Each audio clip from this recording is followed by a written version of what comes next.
예, 안녕하세요. 예, 만나서 반갑습니다. 자, 그럼 우리 이제 새로운 장으로 넘어가는 거 맞나요?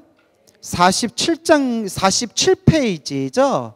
제1장 기도 성취의 지름길에서는 요행수를 바라지 말고 간절절로 간절하게 기도할 것과 기도를 하여 얻게 되는 불보살의 삼종가피에 대해 이야기하였다. 몇 종가피?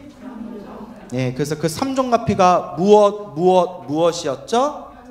현증가피, 그리고 몽중가피, 그리고 명운가피. 웬일로 기억을 다 하시네요. 굉장히 고무적인 일이에요. 평소에 대답도 안 하시다가 삼종가피, 현증가피, 몽중가피, 명운가피. 어느 정도 머리에 이제 정리가 되셨죠? 여기에서는 우리가 일상생활 속에서 행할 수 있는 구체적인 기도법에 대해 하나하나 살펴보도록 하자. 48페이지 잠자기 전의 기도를 일타 스님께서는 이 잠자기 직전에 하는 기도가 참 중요하다라고 강조하셨어요. 왜냐? 임종점가 잠들기 직전이 중요하다. 임종이 뭐죠? 죽음이죠. 인간이 살아있을 때 죽음하고 가장 그나마 가장 비슷한 상태가 잠이라는 상태예요. 그렇죠, 여러분? 근데 우리가 잠들기 전에 무슨 생각을 했냐에 따라서 잠잘 때 꿈자리가 변해요. 꿈자리가 달라져요. 여러분도 혹시 경험 있는지 모르겠는데 막 공포영화, 막 좀비, 막 여곡성, 막 이상한 귀신 이야기, 막 이런 거 공포영화 보고 잠에 들면 보통 꿈자리가 뒤숭숭한 경우가 많아요. 그죠? 예. 제가 어렸을 때 여곡성 아시죠? 어렸을 때 여곡성이라는 영화를 우연히 보고 며칠 동안 꿈자리가 뒤숭숭하더라고요. 그 어린 나이에. 지금 생각해도 너무 무서워요. 여러분 기억나시나요? 예. 자, 그리고 그와 같이 우리가 만약에 잠들기 전에 기도를 하고 염불을 하고 수행을 하고 잠을 자면 꿈자리가 어떨까요? 맑고 깨끗해요.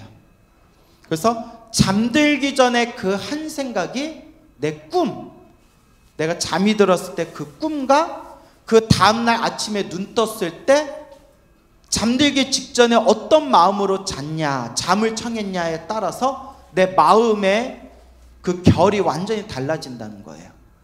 그와 같이 이건 부처님 경전이나 큰 스님 법문에도 여러 번 나오는 거지만 죽기 전에 한 생각이 제일 중요하대요.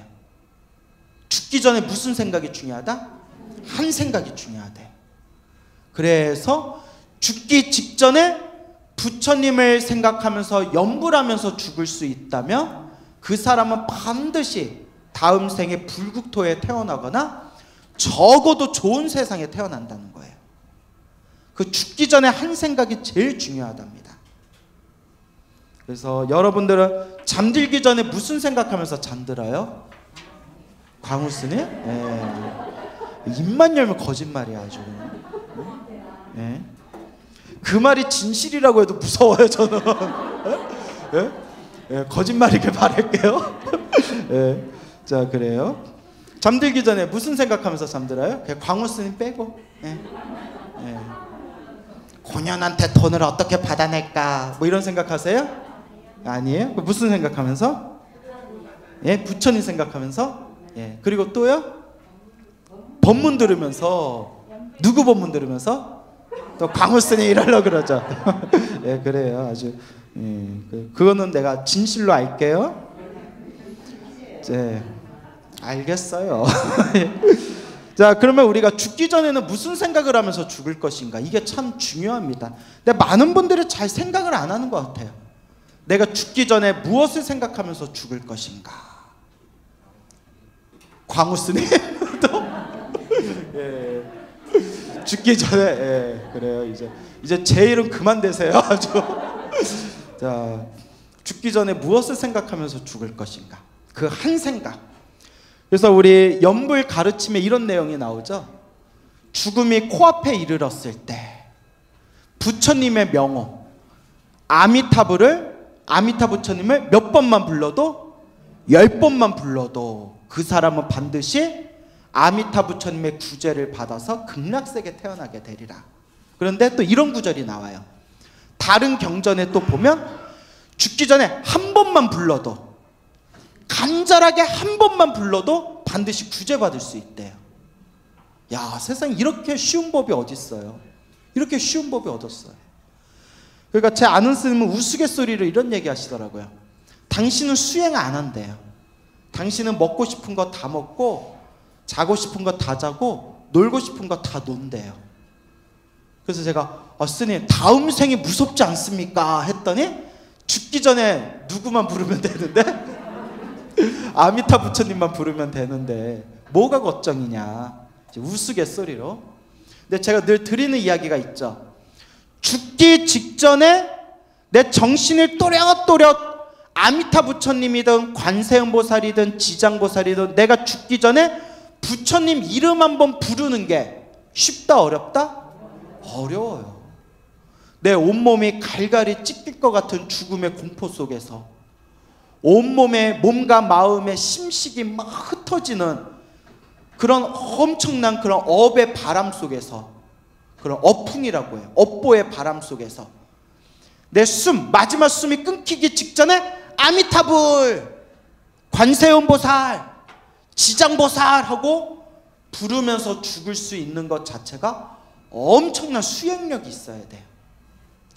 전생에 엄청나게 복이 많은 사람이거나 이번 생에 정말 수행을 많이 한 사람이다 라고 옛 선지식들께서 말씀하셨습니다. 그래서 우리 불자님들께 제가 여러 번 말씀을 드렸지만 저도 하고 싶은 게 많아요.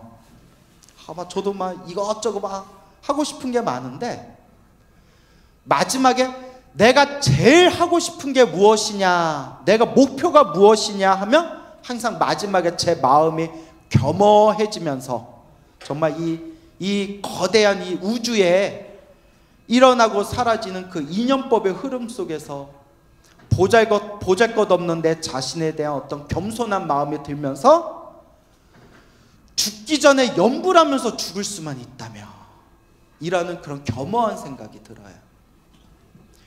우리가 시작 없는 옛적부터 지금까지 살아오면서 해볼 거 다 해봤어요. 그렇죠? 해볼 거 다 해봤어요.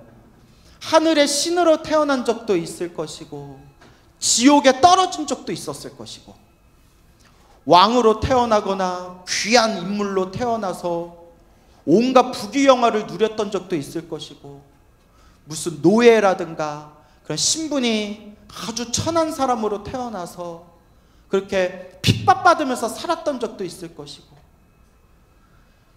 짐승으로 태어나거나 아귀로 태어나거나 온갖 모습으로 태어났던 적도 있을 것이고 그 수없는 억겁의 윤회 동안 아마 이것저것 해볼 거 다 해봤을 거예요. 그런데 나는 아직도 요 모양 요 꼴로 윤회하면서 내가 지은 업보 따라 살고 있구나. 이제 이번 생에는 좀 벗어나야 되지 않을까.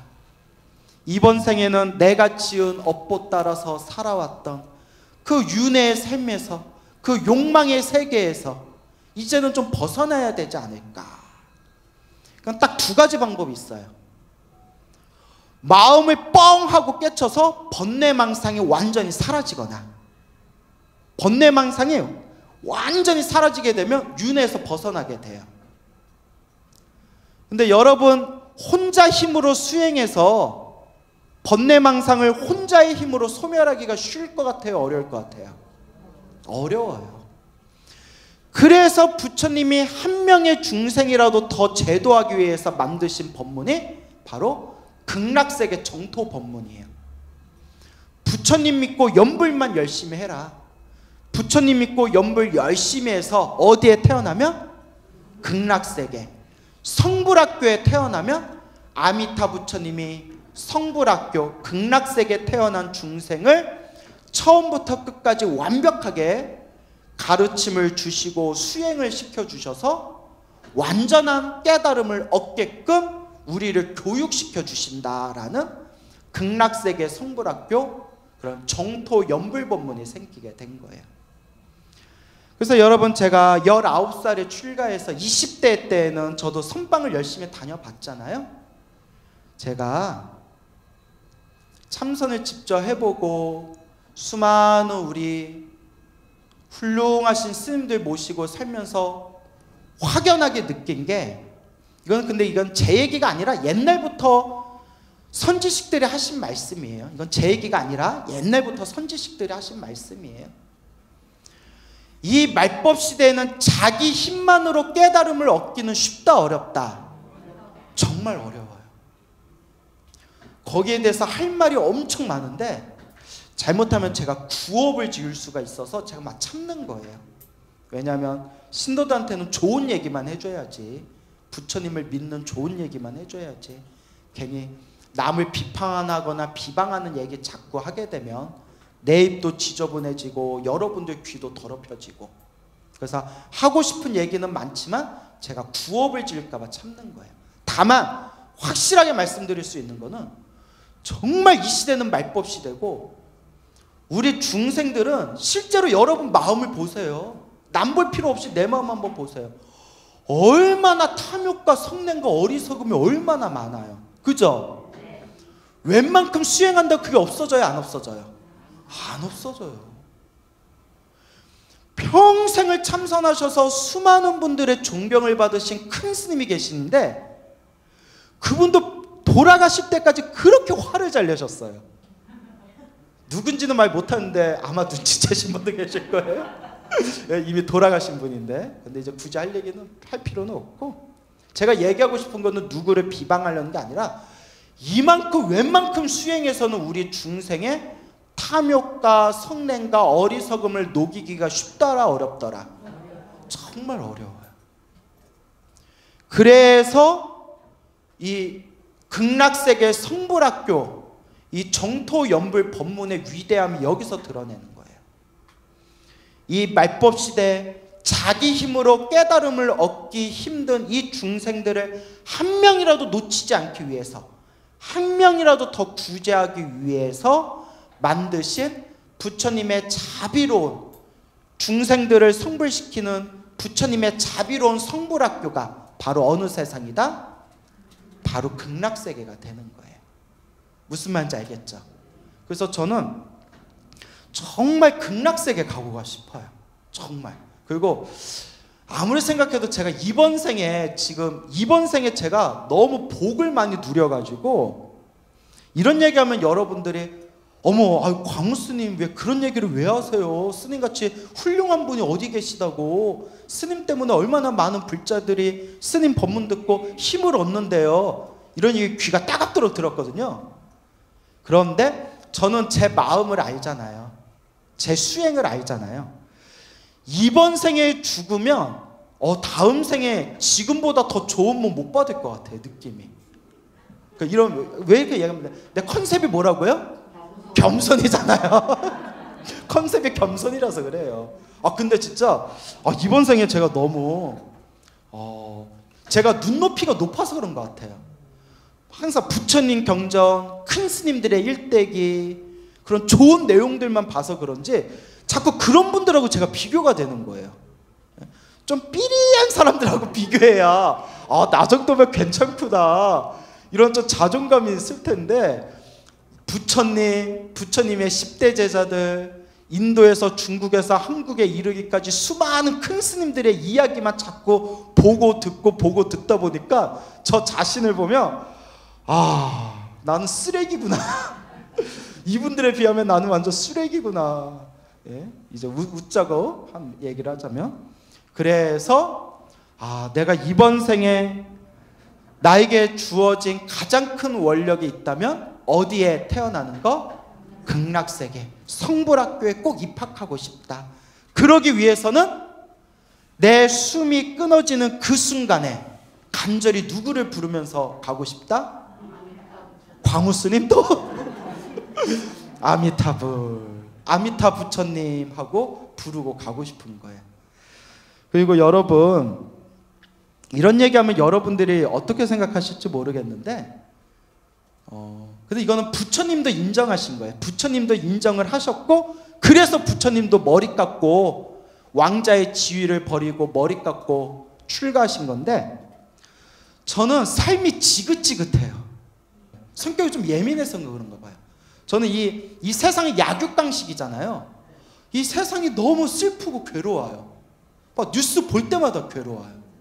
예, 전쟁 나고 지진 나고, 우리 한국에서도 멀쩡한 사람들이 살아가는 희망을 잃어버려서 가족이 함께 자살하고, 막 정의로운 사람들이 누명 씌워서 피해를 보고, 정말 못된 사람들이 더 높은 자리에 올라가고, 이런 것들 보면 정말 이 사바세계는 도대체 어떤 세계인가. 근데 부처님이 이미 말씀하셨죠. 괴로움의 세계다. 사바세계, 참아야만 살 수 있는 세계다. 그러니까 우리가 수행을 제대로 하지 못하면, 이 윤회에서 벗어날 만큼 내 번뇌와 망상이 소멸하지 않으면 다음 생에 또 태어나야 돼요. 근데 더 수준 높은 모습으로 태어나면 다행인데, 여러분 자신할 수 있어요, 없어요? 자신할 수 없어요. 다음 생에 우리가 무엇으로 태어날지 어찌 알겠어요? 정말 어려운 일이에요. 그래서 다음 생에 만약에 내가 선택할 수 있는 나에게 길이 있다면, 저는 앞뒤 돌아보지 않고 어디에 태어날 것이다? 극락세계, 성불학교에 태어난다. 근데 어떤 분이 또 이런 얘기를 하시죠. 선생님, 혼자만 극락세계에 태어나서 행복하면 뭐합니까? 나 이런 얘기 들으면 막 가슴이 답답해서 터질 것 같아요. 그런 사람들 경전도 안 보고 제 법문도 제대로 안 들은 사람들이에요. 극락세계를 성불학교라고 했잖아요. 여러분 학교에 입학하면 학교에서 평생 사나요? 아니잖아요. 입학하면 나중에 뭐예요? 졸업하잖아요. 졸업하면 다시 어디로 들어가야 돼요? 사회로 들어가서 거기서 활동을 해야 되잖아요. 극락세계는 성불학교예요. 내 수행을 왕성하는 성불학교고, 성불학교를 졸업하면 다시 어디로 와야 된다? 사바세계로 돌아와 다시 중생들을 제도해야 되는 거예요. 무슨 얘기인지 알겠죠? 중생을 제도하고 모든 중생 다 함께 성불하기 위해서 들어가는 과정으로서의 성불학교가 극락세계인 거예요. 극락세계에서 아미타 부처님 밑에서 내 수행이, 지혜와 자비가 완벽하게 갖춰지면 다시 이 삼천대천 세계, 이 수많은 우주 법계에 있는 수많은 중생들 세계에 자유자재로 태어나서 원효대사같이, 우리 의상대사같이, 그 역대 수많은 큰 스님들처럼 중생들에게 법을 펼치는 거예요. 그래서 나온 게 세세상행 보살도. 세세상행, 세세, 태어나고 죽고 태어나고 죽는 영원토록, 상행, 항상 행하겠습니다. 무엇을? 보살행, 보살의 행을 항상 펼치겠습니다. 그게 성불학교의 목적 이유예요. 그래서 여러분들이 항상 내가 다음 생을 선택한다면 내가 다음 생에 어디에 태어날 것인가, 그걸 늘 진지하게 고민하셔야 됩니다. 저처럼 극락세계에 태어나고 싶다, 성불학교에 입학하고 싶다라는 분도 계실 거고, 또 어떤 분은 스님, 저는 다음 생에 스님으로 태어나고 싶어요.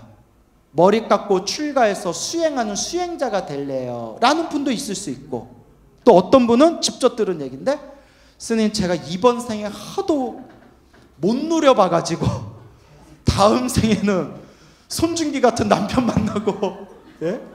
예?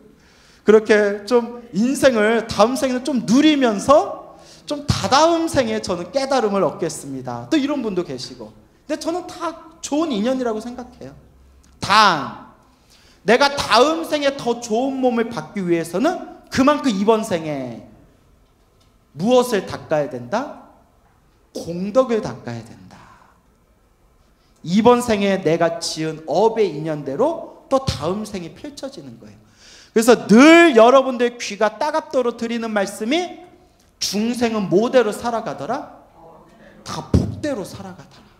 다 복대로 살아가더라. 그런 의미에서 여러분들은 복이 많아요, 적어요? 복이 많습니다. 왜 복이 많냐?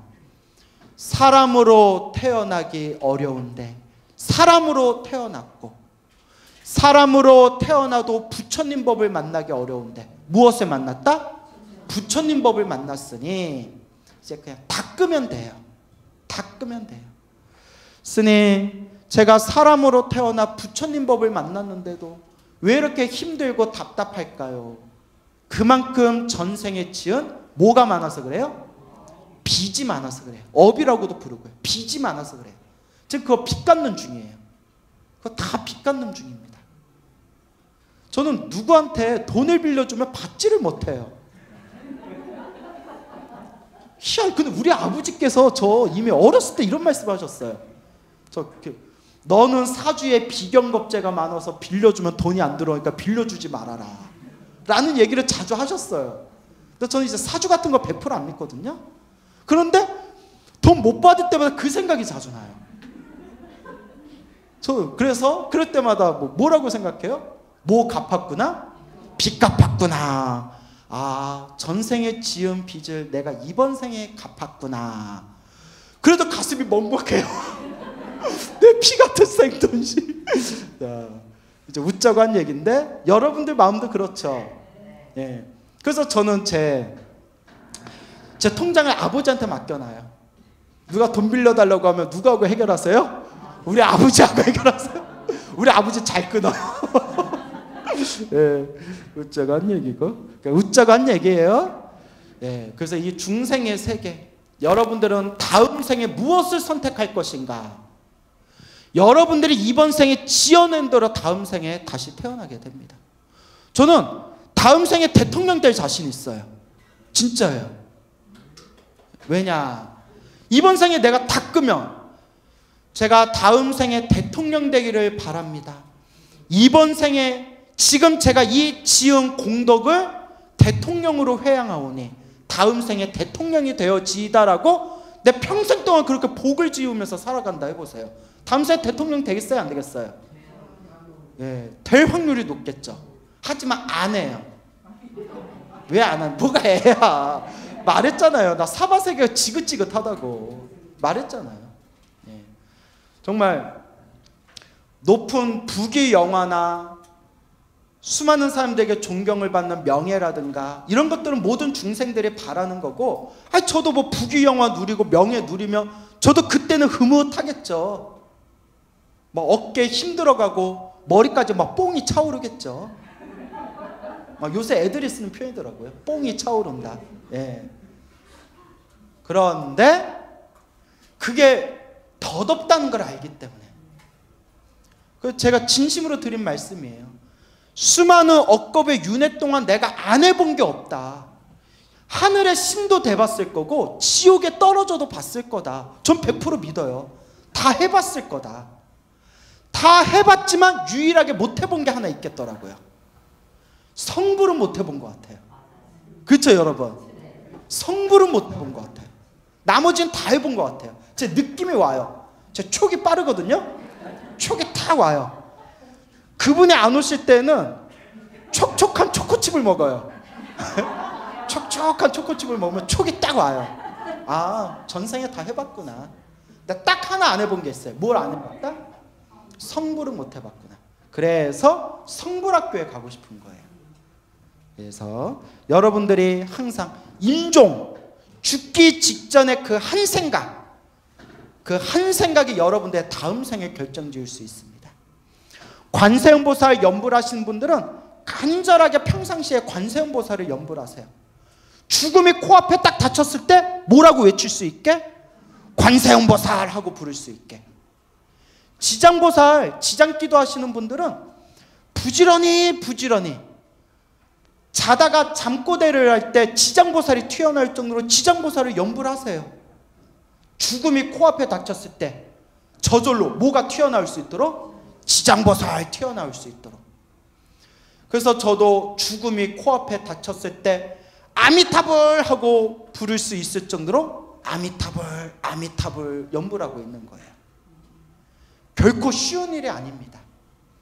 평상시에 많이 닦아야 마지막에 한 번 성성한 또렷또렷한 내 정신으로 아미타불 관세음보살 지장보살 부를 수가 있는 거예요. 우리가 다 죽으면서 죽을 때 막 벽에다 막 똥칠하고 손발 막 휘저으면서 아우 아우 하면서 죽는 거예요. 그게 더 낫겠어요? 아니면 내가 다 죽음이 코앞에 왔을 때 나를 일으켜다오 싹 일어나서 다 앉은 뒤에 아미타불 하면서 죽는 게 더 낫겠어요? 아미타불 관세음보살 지장보살. 그러니까 연불하면서 갈 수 있다면 그래도 이번 한 생 불자로 정말 잘 산 거 아니겠습니까? 그러니까 믿습니까 여러분? 믿습니까? 아, 또 믿습니까 하니까 또 막 뽕이 차오르네요. 예, 또 막 믿습니까 하다가 또 죽을 때 또 아버지 이러면서 오 아버지 이러면서 또 죽으면 예, 또 골치 아픈 거죠. 제 말에 너무 신경 쓰지 마세요. 자, 48페이지. 그래서 일타스님께서는 뭐하기 직전에 기도가 중요하다? 예, 잠들기 직전에 기도가 중요하다라는 말씀을 하셨습니다. 자, 한번 읽어볼까요? 사람의 한평생 가운데 제일 중요한 순간은 언제인가?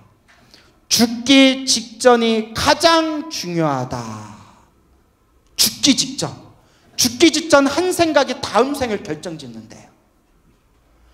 죽기 직전에 어떤 마음을 품고 죽느냐에 따라서 내 생이 달라지기 때문이다.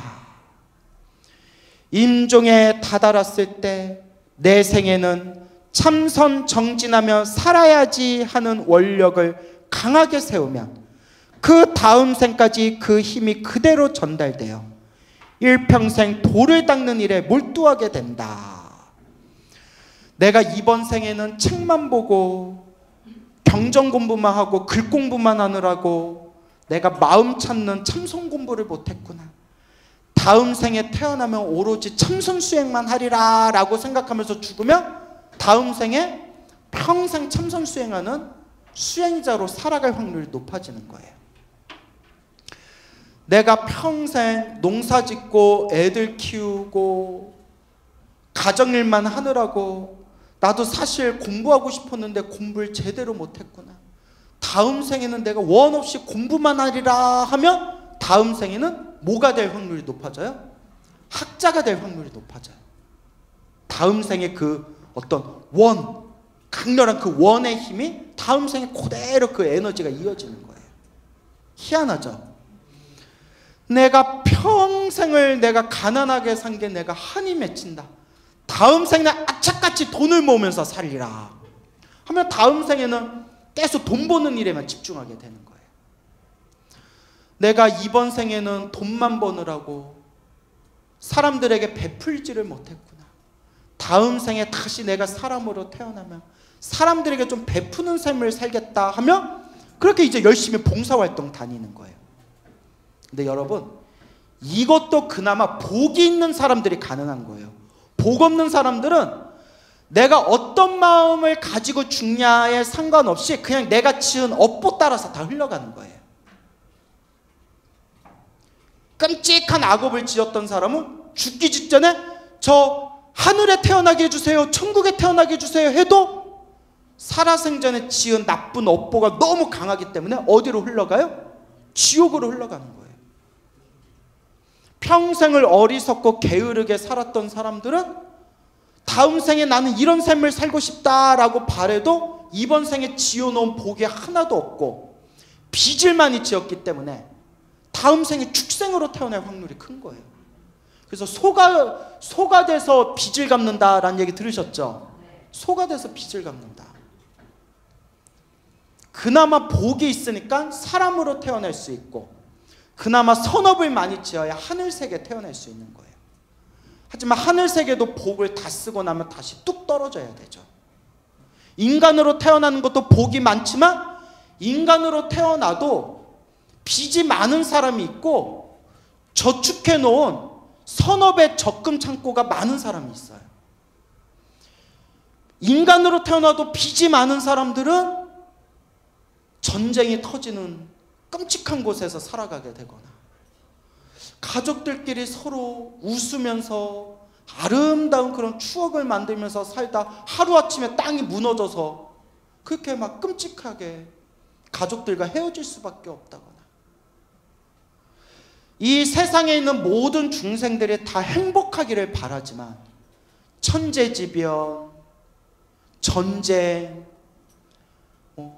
갑작스러운 어떤 주변에서 생기는 사고, 사건들, 왜 우리 중생들은 다 행복을 원하는데 왜 우리가 이런 일을 겪어야 되나 라고 했을 때 부처님께서는 다 스스로가 지은 업이니라 라고 이제 말씀하시게 되는 겁니다. 다 내가 지은 업이니까 내가 받아야지, 이거는 숙명론이에요. 여기서 한 걸음 더 나아가서 내가 지은 업이니까 내가 닦아야지, 더 좋은 업을 지어야지, 더 좋은 업으로 내 운명을 더 아름답게 개척해야지. 이게 불교에서 말하는 업의 이치예요. 결국 이 상황을 내가 지은 업을 내가 받는 거라면 내 미래를 또한 누가 만들어 나갈 수 있다? 내 스스로가 개척해서 만들어 갈 수 있다. 그래서 기도하는 거예요. 운명을 바꿀 수 없다면 뭐하러 기도해요? 그래서 기도하는 겁니다. 작은 업보는 소멸시킬 수가 있고 크게 받을 업보를 작게 받을 수가 있대요. 그리고 점점 내 업의 에너지를 좋은 쪽으로 바꿀 수가 있대요. 그게 바로 기도의 힘이 되는 겁니다. 아시겠습니까? 자, 그리고 죽기 직전에 나무아미타불을 일념으로 외우면 그 사람의 마음이 무량한 빛, 무량한 수명의 아미타불과 함께하여 극락왕생을 이룰 수 있게 된다. 반대로 강한 원한을 품고 죽으면 하늘 품은 떠돌이 귀신이 되거나, 이걸 이제 전문 용어로 객귀라고 하죠. 객귀. 떠도는 귀신을 객귀라고 하고요. 한 곳에 자기가 죽은 자리에 꽁 하고 붙어있는 귀신은 뭐라고 하는지 아세요? 예? 꽁귀? 지박령. 지박, 땅에 묶여있다는 거예요. 지박령. 땅지자에 묶을 박자, 땅에 묶여있다. 그래서 저도 중국에 어느 큰 스님이 하신 법문이에요. 중국에 큰 스님이 하신 법문인데 경전에 나오는 내용은 아니에요. 큰 스님 법문에, 중국에 아주 제가 존경하는 큰 스님 법문에 이런 내용이 나오더라고요. 사람이 자주 죽는 장소에서는 계속 사람들이 죽는데요. 희한하게 그런 기운이 있대요. 그리고 자살한 곳에서는 또 자살하는 사람들이 자꾸 나온대요. 그런 얘기 들으셨죠? 그런데 이제 그 큰 스님 말씀에 자살한 영가는, 자살한 귀신은 그 업보와 한이 너무 사무쳐서 자살한 그 장소를 떠나고 싶어도 쉽게 떠날 수가 없대요. 자기가 떠나고 싶어도 묶여 있대요. 그런데 누가 그 자리에서 죽으면 그 사람한테 맡겨놓고 떠날 수가 있대요. 갑자기 낭량 특집인가? 그래서 자살한 곳에서는, 그 자살한 곳에 악귀가 있을 경우에는 다른 사람을 거기서 자살을 시키게 만든대. 자살을 시켜놓고 새로 자살한 영가를 거기에 맡겨놓고 자기는 떠난다는 거예요. 하지만 결론적으로 자기가 자살을 한 것도 악업인데 거기에 한 걸음 더 나아가서 또 다른 사람을 자살하게끔 만들었잖아요. 결국은 아주 악한 곳에 떨어지게 된다는 거예요. 그래서 이런 내용이 나와요. 그래서 또 어른 스님 법문에 이런 말이 나와요. 집안에 자살한 사람이 많은 집안일수록 자손 중에서도 자살하거나 사건 사고가 많을 수가 있대요. 근데 불자들은 걱정할 필요 없어요. 뭘 많이 하니까? 연불하고 백중기도 올리고 천도제 올리잖아요. 다 이렇게 정화를 하는 거죠. 그런 도리를 모르는 사람들은 그 부정적인 음울한 에너지에 자손들이 휩싸일 수가 있다는 거예요. 그래서 멀쩡한 사람들이 괜히 막 죽고 싶다, 나 그냥 이 세상을 떠나고 싶다, 막 이런 음울한 마음을 막 일으킬 때가 있잖아요. 정신적으로 우울증일 수도 있지만 엄한 게 붙어서일 수도 있대요. 엄한 게 붙었을 때는 어떻게 해야 돼요? 기도, 연불을 해줘야 돼요.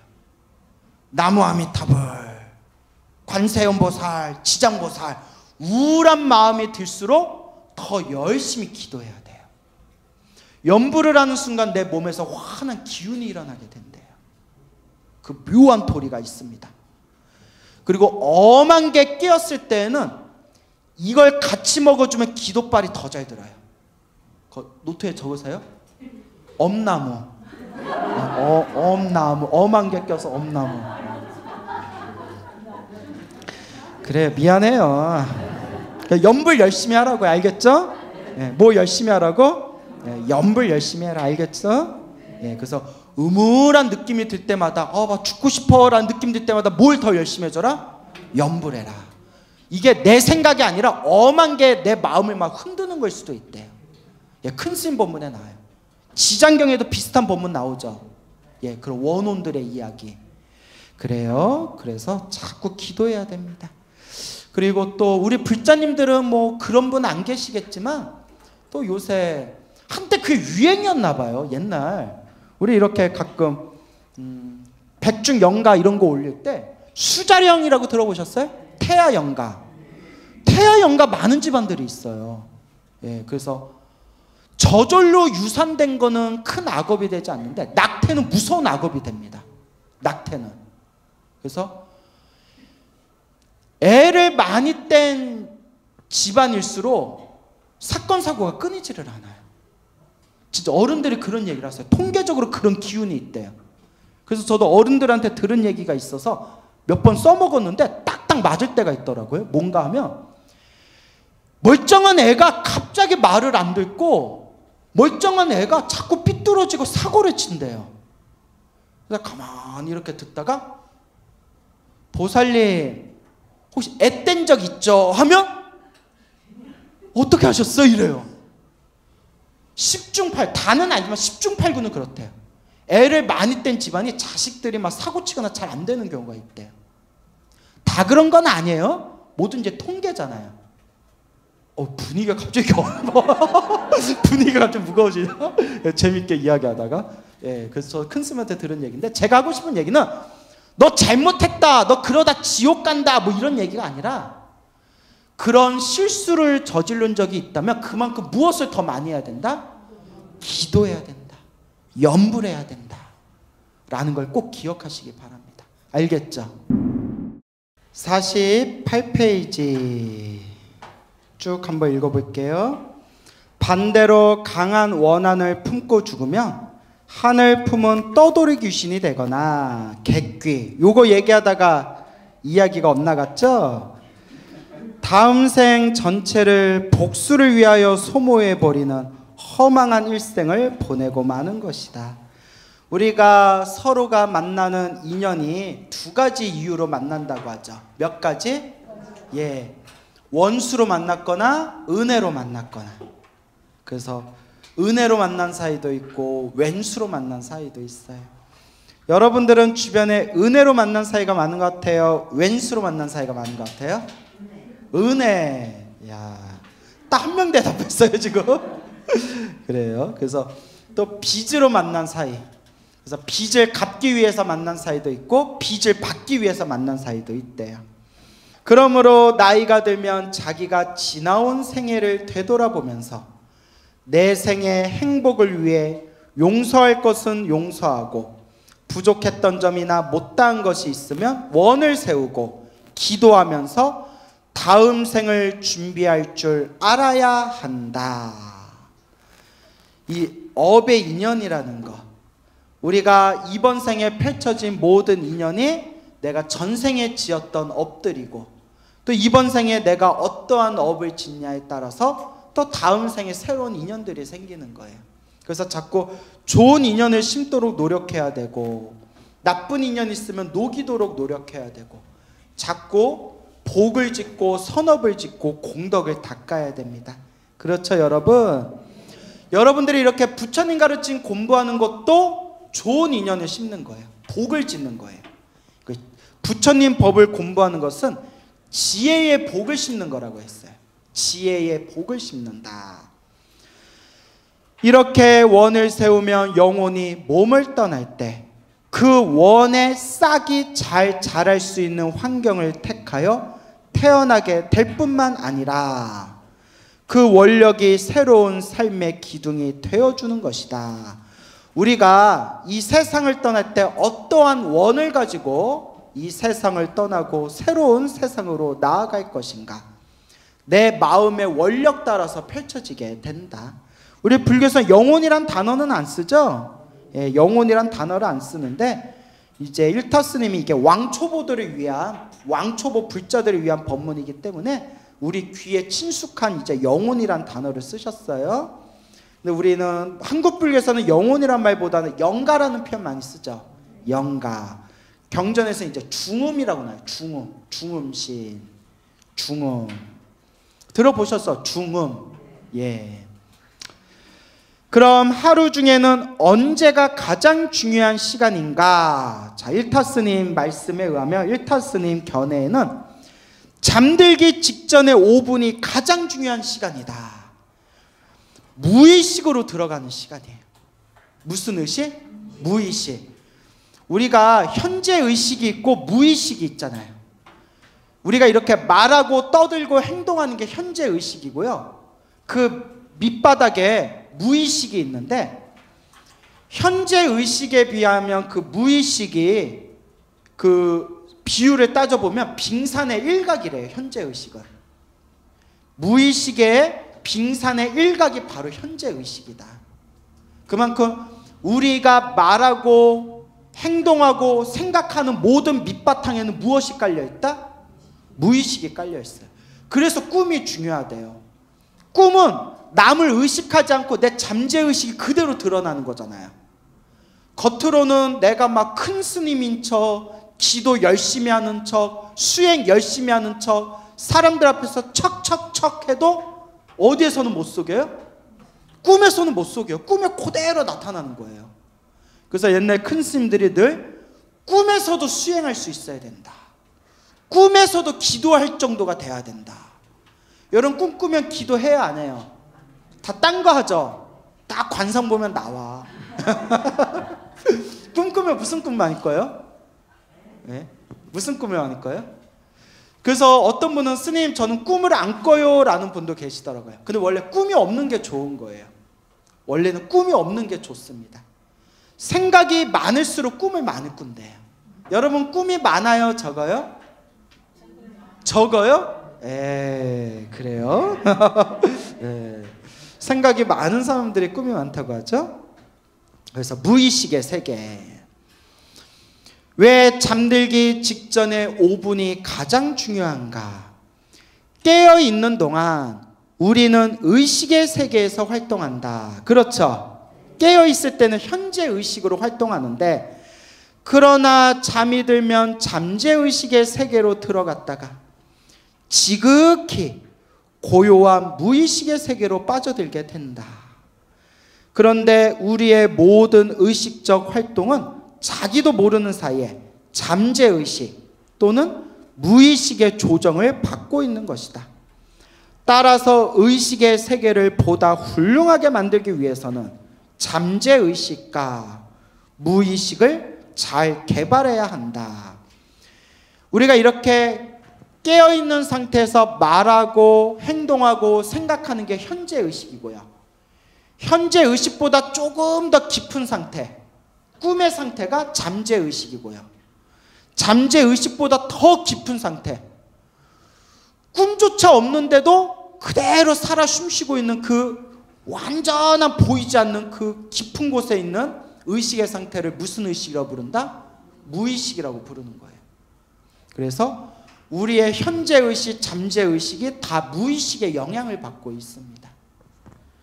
그렇기 때문에 우리가 수행을 한다는 것, 염불을 한다는 것은 내 무의식 밑바닥에까지 그 염불의 기둥이 딱 꽂혀 있어야 돼요. 그러면 꿈에서도 저절로 염불이 된대요. 자, 계속 읽어볼게요. 만약 잠자기 5분 전부터 아주 나쁜 생각을 하다가 잠이 들었다면 그는 악몽에 시달리게 되고 깨어나서도 매우 좋지 않은 기분에 빠져들 수밖에 없는 것이다. 그렇죠. 잠자기 전에 내가 어떤 마음 상태로 자냐에 따라서 꿈자리라든가 그 다음날 눈을 떴을 때 내 기분에 많은 영향을 미치잖아요. 반대로 잠들기 5분 전에 관세음보살을 일념으로 부르고 자면 편안한 수면을 이룰 수 있을 뿐 아니라 깨어나서도 곧바로 관세음보살을 찾는 맑은 시간을 가질 수 있게 된다. 그래서 여러분들 염불 수행 많이 하시는 분들, 기도 많이 하시는 분들은 자다가 딱 그러니까 눈 뜨기도 전에 잠에서 그냥 딱 깨자마자 염불 소리가 저절로 들린대요. 그거 경험해 본 적 있죠? 분위기 왜 이러냐? 신묘장구 다라니 하시는 분들은 자면서도 나모라 다나다라야 하다가 잠이 들었다가 잠에서 딱 깼는데 그냥 저절로 테이프 틀어놓은 것처럼 저절로 나모라 다나다라 하고 이렇게 돌아가요. 그 힘이 있어요. 경험 없어요? 있는데 일부러 대답 안 하는 거죠. 미치고 팔짝 뛰겠네. 관세음보살 염불하는 분들은 눈 뜨자마자 저절로 관세음보살이 생각나요. 지장보살 분들은 눈 뜨면 저절로 지장보살이 생각나요. 저도 한창 20대 때 선방내면서 참선할 때 자면서도 어째서 무라 했는고 어째서 하다가 잠들면 잠에서 딱 눈 뜨자마자 어째서. 저도 항상 그랬어요. 그래서 막 나중에는 저도 막 꿈에서도 화두 잡고 있고 저도 나름 애썼어요. 그런데 이걸 스스로가 체험하는 그 맛이 있어요. 그래서 저절로 눈 뜨자마자 저절로 염불이 딱 잡힐 정도가 되면 기도 좀 애 좀 썼구나 라고 이야기하는 거예요. 애 좀 썼구나. 아시겠죠? 애 많이 쓰고 계시죠? 스님 저는 애가 없어서요. 이래버려요. 그래서 자기 전에 5분 전 그때 깨어났을 때 그 한 생각, 깨어났을 때 한 생각이 중요해요. 깨어났을 때 회사 가기 싫다. 일어나기 싫다. 인생 더럽네 진짜. 지긋지긋하다. 막 이렇게 생각하는 사람이 있는가 하면 아침에 딱 눈에 뜨자마자 관세음보살 지장보살 딱 부처님을 찾으면서 눈을 뜨는 사람이 있어요. 그게 자기 전에 얼만큼 깊은 기도를 했냐에 따라서 아침에 일어날 때 의식의 질이 달라져요. 알겠죠? 뭐 잘하고 계시리라 믿어요. 믿을 수가 있어야죠. 그래요. 잘하시겠죠? 참선을 하는 경우에도 마찬가지이다. 잠들기 전에 신호흡을 하면서 화두를 또렷이 잡고 잠들면 깨어날 때까지 화두가 그대로 살아있게 된다. 이런 거는 이제 수행 좀 열심히 한 스님들은 다 경험하시는 거예요. 곧 관세음보살이나 화두가 수면과 함께 의식에서 잠재의식, 무의식의 세계로 들어갔다가 잠이 깰 때 무의식, 잠재의식, 의식의 세계로 다시 나오게 되는 것이다. 따라서 잠자기 전에 5분 집중은 3시간, 5시간, 7시간의 집중과 같은 효과를 나타내는 것이다. 이 원리를 기도법에 적용시키면 매우 큰 효과를 거둘 수 있게 되므로 나는 이 기도법을 우리 불자들에게 즐겨 권하고 있다. 잠자기 전에 그 5분만이라도 간절하게 기도하면서 잠에 들어봐라. 이런 의미가 되겠습니다. 알겠죠? 예. 수험생과의 대화. 그럼 잠들기 전에 어떻게 기도해야 하는 것인가? 그 비결은 집중과 간절함에 있다. 집중과 간절함. 그러면서 일타스님께서 개발하신 그런 기도법이 여기에 나와요. 우리가 이제 한숨 연불이라고 불러요. 뭐라 부른다? 크게 한숨을 내쉬면서 연불하는 거예요. 여기 책에 나오는데 안 읽고 오셨어요? 아, 이거 안 읽어보고 오셨어요? 그래, 와준 것만도 고마워요. 나는 종종 대학 시험 준비를 하는 학생들과 기도 이야기를 나누곤 한다. 요즘 시험 공부하느라고 힘들지 공부는 잘 되느냐? 스트레스만 쌓일 뿐 공부가 잘 되지 않습니다. 내가 공부 잘 되는 방법을 가르쳐 줄까? 예. 자, 바카스. 약간 광고 같다, 그죠? 예, 그래요. 잠들기 전에 내일 새벽 몇 시에 일어나서 공부해야지 하고 잠들면 그 시간에 눈이 번쩍 떠지는 일을 경험해 본 적이 있느냐? 예, 자주 있습니다. 여러분들 경험해 본 적 있나요? 예, 진짜? 진짜로요? 예, 나 별로 없는데. 그래요. 바로 그와 같은 방법을 쓰면 된다. 자, 이거 잘 들어보세요. 잠들기 직전에 관세음보살을 부르되, 지장보살 연불하는 분은 뭐 부르시면 돼요? 지장보살 부르면 되겠죠. 신묘장구 대다라니 하시는 분들은 신묘장구 대다라니로 바꿔서 하셔도 돼요. 중요한 거는 이제 여기에서 말하고자 하는 핵심이 중요한 거겠죠. 먼저 허리를 쭉 펴고 심호흡을 3번 이상 해라. 그리고 숨을 깊이 들이킨 다음 침을 굵고 삼켜, 그래서 숨을 막아. 그럼 당연히 숨이 꽉 찼지. 그러니까 숨을 한번 깊이 크게 들이쉬라는 거예요. 숨을 깊이 크게 들이쉰 뒤에 꽉 찬 숨을 아껴서 한 번에 숨을 다 내쉬는 동안 관세음보살을 몇 번 부른다? 108번 부른다. 이거 엄청 어려워요. 숨 한번 들이쉬고 이런 식으로. 근데 여러분 108번 될까요? 안 될까요? 안 돼요. 108번 이거 된 사람 저 거의 못 봤어요. 근데 많이 하시면 된대요. 근데 어떤 분이 이거 한 번에 108번 한 번이 아니라 한 번에서 실패해가지고 나 다시 해볼게 해서 2번 만에 관세음보살 108번을 한 호흡에 하신 분이 있었대요. 근데 놀라지 마세요. 수영하는 분이었대요. 전문으로 수영하는 분이었대요. 선수는 아니지만 전문으로 수영을 오랫동안 하신 분이었대요. 폐활량이 크니까. 예. 근데 이게 말하고자 하는 게 108번을 무조건 숫자를 맞추라는 게 아니에요. 알겠죠? 10번을 하든 20번을 하든 30번을 하든 숨을 한번 크게 들이쉬고 내쉬면서 108번을 채우겠다는 마음으로 연불을 할 때 자연적으로 생각이 어떻게 하겠어요? 예, 생각이 떨어져 나가고 그 호흡과 숫자에만 집중되겠죠. 무슨 말인지 알겠죠? 그래서 신묘장구 다라니도 이렇게 하신 분도 있어요. 숨을 크게 들이신 뒤에 나무라 하고 또 한번 숨을 들이신 뒤에 저거 이러고 이러신 분들이 있어요. 이렇게 비웃어. 이렇게 하다 보면 큰 스님들 중에서는 한 호흡에 신묘장구 다라니 한 번 딱 끝나는 경우도 있었대요.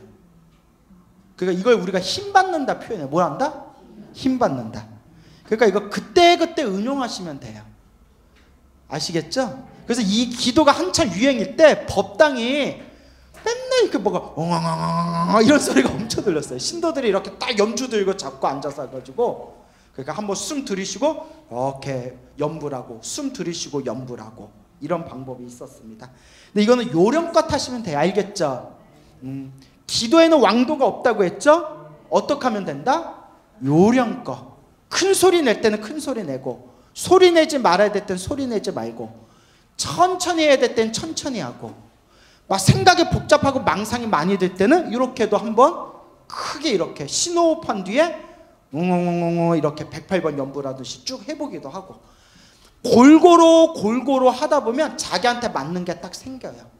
중요한 거는 어떻게 하냐가 중요한 게 아니라, 방법이 중요한 게 아니라 무엇이 중요하다고 했죠? 그렇죠. 이제 졸업해도 되겠다. 간절함이 중요해요. 예? 동으로 가든 서우로 가든 남으로 가든 북으로 가든 밥을 해 먹건 떡을 해 먹건 죽을 끓여 먹건 어떻게 하는 게 중요하다? 간절한 게 중요해요. 이제 그 중심이 잡히죠. 이렇게 법문하고 법문했는데도 아직도 스님 무슨 기도를 할까요? 아침에 할까요? 낮에 할까요? 밤에 할까요? 동쪽을 보고 할까요? 남쪽을 보고 할까요? 서서 할까요? 앉아서 할까요? 누워서 해도 되나요? 소리를 낼까요? 소리를 안 내도 되나요? 이제 더 이상 이런 질문 안 하시겠죠? 어떻게 하든 뭐가 중요하다? 간절함이 중요한 거예요. 알겠죠? 네. 다행히 요새 이제 무슨 기도해야 될까요? 이런 거 잘 안 물어보더라고요. 예, 저 몇 년 동안 제가 그렇게 얘기했더니, 꽉 찬 숨을 아껴서 한 번의 숨을 다 내쉬는 동안 관세음보살을 108번 부른다. 왜 한숨에 108번을 부르라는 것인가? 천천히 부르면 잡념이 많이 생기지만 한숨에 아주 빨리 108번을 부르면 집중이 잘 되고 간절한 마음이 우러나기 때문이다. 그렇게 돼 있죠. 그리고 여러분, 이것도 제가 해봤는데, 내가 숨을 들이쉬고 내쉬면서 연부를 하는데 내가 연부를 몇 번 했나 이렇게 숫자를 생각하는 순간 호흡이 흐트러져요. 저도 다 해봤는데. 그러니까 숫자를 그냥 무시하는 게 좋더라고요. 제 개인적으로는 숫자를 108번을 했는지 안 했는지 그것조차 신경 쓰지 말고 그냥 숨을 들이쉬고 내쉴 때 내 숨이 다 끊어질 때까지 간절하게 집중해서 빠른 속도로 연부를 한다. 저는 요게 맞더라고요. 왜냐하면 숨을 들이쉬고 한사무사 하면서 한 번, 두 번, 세 번, 네 번, 다섯 잃어버리는 순간 이게 놓쳐버려요. 그 경험해 본 적 없나요? 염주도 막 이렇게 돌리다 보면 막 그거 놓칠 때 없나요? 그래요. 그렇게 하세요. 네. 우리 관계 어색해질 뻔했어요. 네? 기분이 언짢아지려고 하네요. 네, 웃자가 한 말이고요. 그래서 각자 자기 요령대로 하면 돼요. 예, 대부분의 불자님들은 저분처럼 염주 돌려서도 해요. 염주 돌려서도 타다다다 염주 돌리면서도. 52페이지. 처음에는 관세음보살 하면서 천천히 시작하여 서너 번 지나면 점점 빨리 불러서, 그래서 마침내는 한 번 한 번 부르는 관세음보살 소리가 앞뒤 간격이 없을 만큼 빠르게 불러야 된다. 너는 관세음보살을 부르고 있지만 옆에서 듣는 사람은 무슨 소린지 알아듣지 못할 정도로 빨리 해. 저 옆에서 뭐 하는 거야? 관세음보살을 부르는 거야? 신묘장구다란이라는 거야? 지장보살을 부르는 거야? 라고 옆에 사람이 모를 정도로. 하지만 나는 알아야 되겠죠? 나도 내가 엉엉엉을 하면서 내가 뭘 하고 있나 나도 몰라 막 이러면 이게 죽도 밥도 안 되는 거죠. 아시겠죠? 예, 그만큼 빨리 그 연불에 딱 집중하라는 거예요. 이렇게 빨리 부르면 능히 한숨에 108번을 부를 수 있게 된다. 물론 처음에는 30번, 40번밖에 부를 수 없을 거야. 그렇지만 능력껏 부르고 숨을 깊이 들이키면서 속으로 기원을 해라. 관세음보살님 공부가 재밌습니다. 공부가 잘 됩니다. 이번 시험은 틀림없이 붙었습니다. 야, 참 애쓴다 진짜. 그래, 이렇게라도 기도해야죠. 그리고 다시 앞에 요령대로 관세음보살을 108번 부르고, 그러니까 108번 부르고 한 번 발언하고 108번 부르고 한 번 발언하고 이렇게 하라는 거예요. 그죠? 이와 같이 3차례 또는 7차례 반복하면 자기암시가 돼요. 공부도 잘 되고 관세음보살님의 가피를 입어 능히 좋은 결과를 얻을 수 있다.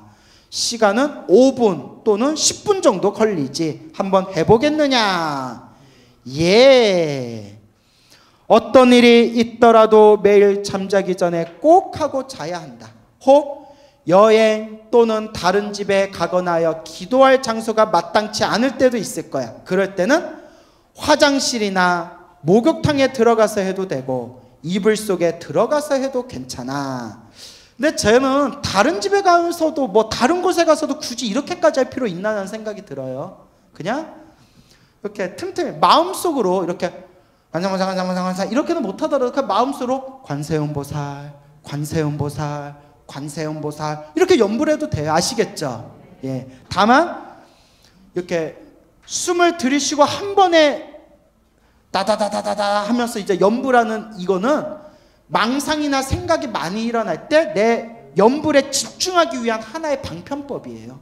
그래서 입술이 거의 움직이지 않을 정도로 다다다다다다 연불하는 법을 옛날에 뭐라고 했냐면 금강염이라고 했어요. 무슨 염?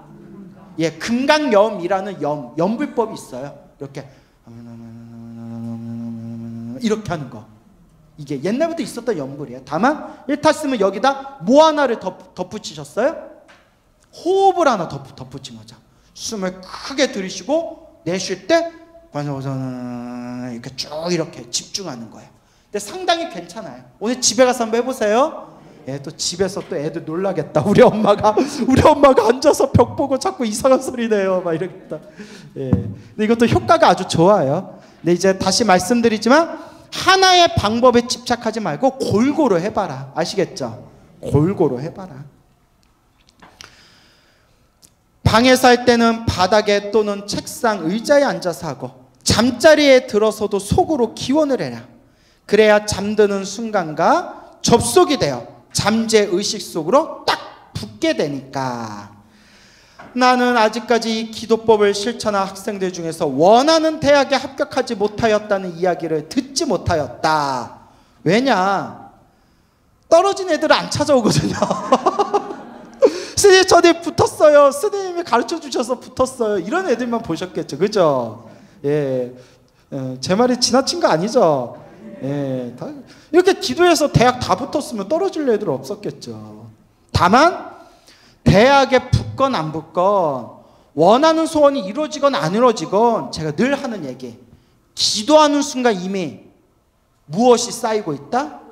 공덕이 쌓이고 있다. 그게 중요한 거예요. 소원이 이루어지고 안 이루어지고는 내 인연법이에요. 막말로 기도 안 해도 자기가 원하는 소원 빨리 이루는 사람들이 있어요. 그죠? 솔직히 말하면 일상에서 내가 원하는 바가 잘 안 이루어지니까 절에 와서 기도하는 거예요. 모든 일이 술술 이루어져 봐요. 뭐하러 절에 와서 기도해요? 그러니까 소원이 이루어지고 안 이루어지고가 사실 중요한 게 아니다. 정말 중요한 것은 중생은 다 모대로 살아가더라. 다 복대로 살아가고 좋은 일도 나쁜 일도 다 누가 지은 업의 인연이다?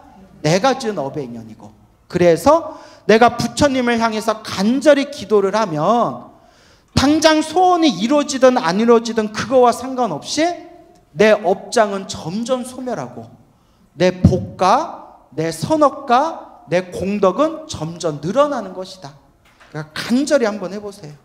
그래서 제가 늘 불자님들께 드리는 얘기가, 관음 기도하는 사람들은 꿈에서도 관세음보살을 환하게 볼 정도로 한번 기도해봐라.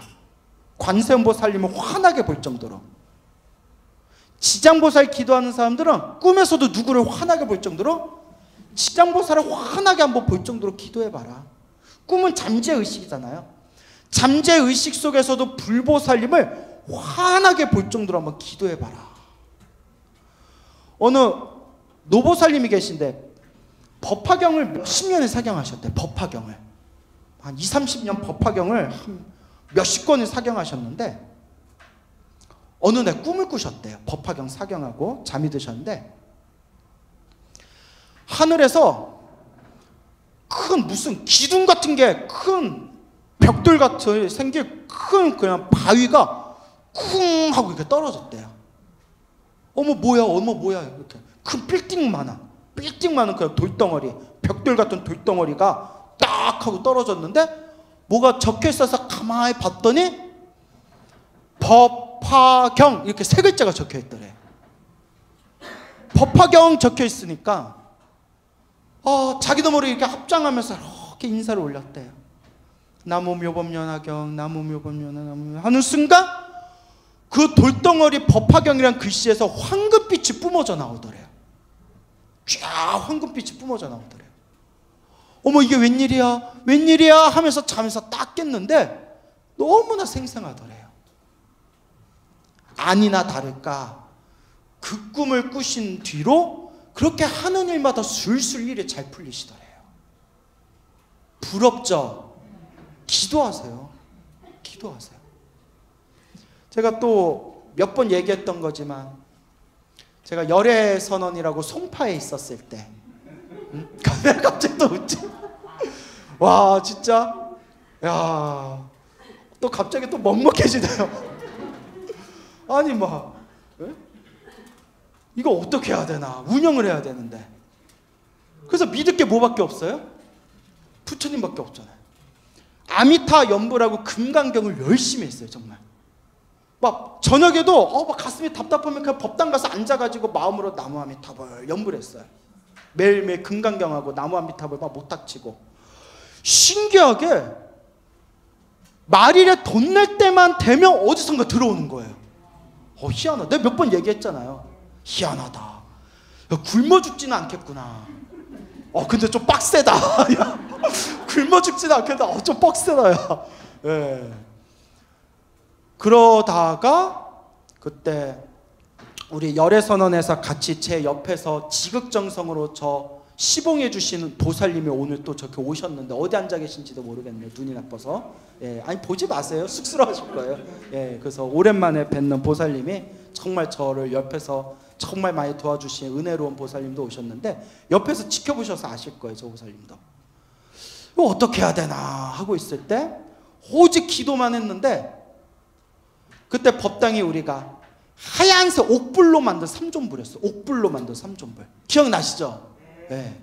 그 옥불로 만든 삼존불인데 그 삼존불이 이 현관등 100만 개를 켜놓은 것처럼 환하게 방광을 하더라고요. 그 불상에서 온몸에 막 빛이 막 뿜어져 나오는 거예요. 제가 그 빛을 보면서 오 하면서 잠에서 딱 깼거든요. 와, 그날 아침에 내가 로또를 사야 되나? 내가 한 번도 사본 적은 오늘이 그날인가? 근데 내가 그때 보살님한테 자랑했었나요? 그 꿈 꿨다고? 내가 그 입이 쌌구나. 그때 자랑을 했구나. 그때. 그리고 그때 불교TV 방송 섭외가 와서 그때 방송하고 그게 대박 나가지고 그때 소나무가 만들어져서 지금까지 이렇게 수많은 불잔들에게 사랑받는 그런 또 인연이 그때 연불공덕이 아니었을까 싶어요. 그래서 다시 한번 말씀드리지만 그때 사실 제가 부처님께 기도하면서 바랬던 소원이 안 이루어졌어요. 안 이루어졌어요. 뭐 포교당 잘 되게 해주세요. 문 닫았어요. 뭐 알잖아요. 다 결과를 아시다시피 문 닫고 우리 아버지 절에서 놀다가 우리 아버지하고 이제 아유 그냥 세워라 내워라 이렇게 한 2달 놀았나? 2달 이제 많이 놀았지만 매일 기도했죠. 매일매일 이렇게 기도하는데 그때 참 좋았어요. 우리 호돌이 강아지 끌고 막 산 타고 강아지 새끼 아주 그냥 끈 풀리면 막 도망가가지고 찾느라고 막 여먹고 그러다 이제 뭐 화계사에서 교무가 필요한데 한번 가보겠냐고 해서 또 화계사에서도 인연 맺고 하여튼 뭐 그런 인연들이 있는 거죠. 그런데 제가 그때 소원이 이거 포교당 좀 잘 되게 해주세요 했는데 결과적으로는 됐어요? 안 됐어요? 물론 끝까지 버텼으면 됐을 수도 있죠. 그때 이제 방송이 빵빵 터졌으면 신도들도 엄청 몰렸을 수도 있고 새로 크게 불사했을 수도 있었겠지만 어쨌거나 내가 바라던 소원은 아니었지만 결과적으로는 항상 부처님께 부처님 사람들에게 부처님 소중한 법을 널리 전하고 싶습니다. 힘을 주십시오 했는데 결과적으로는 지금 전국에서 많은 불자님들이 또 제 법문을 듣고 신심을 내고 많이 애정해 주시잖아요. 그러니까 당장 소원에 일희일비하지 말고 제가 체험한 게 지금 되든 안 되든 그냥 기도하면 언젠가 다 돌아오더라고요. 근데 이걸 제 얘기가 아니라 우리 기도 많이 하신 스님들이 늘 그런 얘기 하세요. 기도 그냥 부처님 믿고 기도하고 복 지으니까 언젠가 어떻게든 돌아오더라. 어떻게든 돌아오더라. 그렇기 때문에 힘들고 괴롭고 답답할 때가 뭐 할 때예요? 기도할 때예요. 기도할 때입니다. 그리고 제가 기도하면서 느낀 게 뭐냐면 자꾸 이거 되게 해주세요 라고 집착하면 안 돼요. 되게 해주세요 라는 마음 뒤에는 안 되면 어떡하지 라는 게 또 깔려 있어요. 그죠 여러분? 그러니까 원력은 세우되 되든 안 되든 다 어디에 맡겨놓겠다? 다 인연법에 맡겨놓는다. 그죠? 감사합니다. 감사합니다. 그냥 감사한 마음으로 부처님 믿습니다 라는 마음으로 기도하시면 분명히 여러분들에게 그런 충만한 가피가 있을 겁니다. 알겠죠? 그 얼마 전에 어느 불심이 깊은 불자님을 만났어요. 불심이 깊은 불자님을 만났는데 이 불자님한테 정말 놀라운 이야기를 들었어요. 이분이 살아가면서 힘들고 괴롭고 장애가 많았대요. 또 이렇게 자영업을 하시는 분인데, 그런데 이분께서 하시는 말씀이 저는 100% 광우스님 법문을 100% 믿습니다. 왜냐? 제가 체험했기 때문입니다. 완전 저 찐팬이시래요. 아침에 눈 뜨면 저녁에 잠들 때까지 항상 제 법문을 끼고 사신대요. 항상 기도하시고. 그래서 이 불자님이 하시는 말씀이 당신은 특히 신묘장구 대다라는 기도를 많이 하셨대요. 얼마나 많이 했냐면 자다가 잠꼬대를 신묘장구 대다나리로 잠꼬대 할 정도였대요. 자기는 모르는데 옆에 자고 있는 사람들이 말해줬대요. 너는 자면서 주문을 외우면서 자. 그 정도로 정말 꿈에서도 기도할 정도로 그 기도를 열심히 하다 보니까 정말 힘들고 괴롭고 답답한 고비도 굉장히 많이 넘겼고, 그렇게 막 막막할 때마다 항상 그렇게 어떤 가피를 체험하게 됐대요. 정말 지독할 정도로 기도를 많이 하신 불자님인데 놀라운 말씀을 들었어요. 작년의 일이었어요. 이분이 병원에 갔는데 장검사를 했는데, 대장검사를 했는데 의사 선생님이 심각한 표정으로 상태가 아주 안 좋습니다. 더 정확히 한번 검진을 해봐야겠습니다. 정밀 검사를 해야겠는데 좀 장이 지금 안 좋습니다 라고 하더래요. 그러면서 6개월 후에 검사해 봅시다. 뭐 추적 검사라고 하죠. 6개월 후에 검사해 봅시다 라고 하더래요. 6개월 후에. 그래서 좀 이렇게 약도 드리고 할 테니까 좀 건강 좀 신경 쓰십시오. 좀 예후가 좋지 않습니다. 그러니까 뭐 암일 수도 있고 종양일 수도 있고. 근데 이제 의사가 딱 확답은 안 하지만 6개월 후에 다시 한번 검사를 합시다. 그러니까 이제 6개월 후에 검사를 해야 되는데 얼마나 가슴이 답답해요. 그죠? 그러니까 힘들고 괴롭고 답답할 때 의지할 게 뭐밖에 없어요? 기도죠. 정말 원래 기도도 열심히 했지만 더 열심히 기도했대요. 그렇게 기도하고 기도하다가 6개월을 코앞에 남겨놨을 때, 그래 꿈인데 나 아직 일러. 예. 아유, 내 이야기의 패턴을 다 그냥 깨뜨리셨네. 꿈에 6개월을 코앞에 남겨놨을 때 상원사 정밀보궁을 갔대요. 정밀보궁 아시죠? 또 얼마나 힘들어요. 걸어 올라가면. 가서 그 하루 동안 쉬지 않고 절천배를 했대요. 절천배를. 상원사에서 정밀보궁에서 절천배를 하고 그날 내려와서 잠에 들었는데 꿈에 생생한 꿈을 꿨는데 어떤 남자가 딱 나타났대요. 남자 딱 나타나서 몸이 아프구나. 예, 아픕니다. 제가 죽겠습니까? 물어봤대요. 죽는다 이러더래요. 오, 죽는다. 말을 해도 무섭게 하나. 잘하면 살 수 있다. 이것도 있잖아요. 죽는다 이러더래요. 그래서 꿈에 죽으면 죽는가 보다 생각하고 있는데 남자가 손을 딱 내미는데 아주 하얀색 알약을 딱 주면서 먹어라 이러더래요. 그걸 먹었대. 그 하얀색 알약을 꿈에서 딱 먹었는데 얼마 안 돼서 꿈속인데도 배가 생생하게 구르륵 구르륵 배가 아프더래요. 그래서 화장실에 가가지고 변기에 앉아서 구두두두두둑 하고 뱃속에 있는 걸 다 쏟아냈는데 5만 가지 온갖 더러운 것들을 그냥 뱃속에서 그걸 다 그냥 변기가 철철 넘칠 정도로 다 쏟아냈대요. 느낌이 좋죠? 시원하게 싹 쏟아낸 뒤에 잠에서 딱 깼는데 속이 시원하더래요. 그리고 그 6개월이 된 그 날에 병원에 딱 정밀 검사를 받고 결과가 나왔는데 의사가 깜짝 놀라면서 도대체 무슨 일이 있었냐고, 아니 어떻게 이런 일이 있을 수 있냐고. 장이 너무나 깨끗하더래요. 그때 6개월 전에 본 거하고는 비교도 할 수 없을 정도로 장이 너무 깨끗해져서 더 이상 볼 게 없더래요. 의사가 놀라면서 이런 경우가 없는데, 이런 경우가 흔치 않는데 도대체 무슨 일이 있었습니까? 라고 의사가 놀랄 정도로 그 생생한 가피를 올해 초에 경험을 하셨던 겁니다. 그 얘기를 저한테 직접 해주셨습니다. 믿습니까 여러분? 예, 다들 은혜 받으시기 바랍니다. 예. 자, 오늘 여기서 마치겠습니다.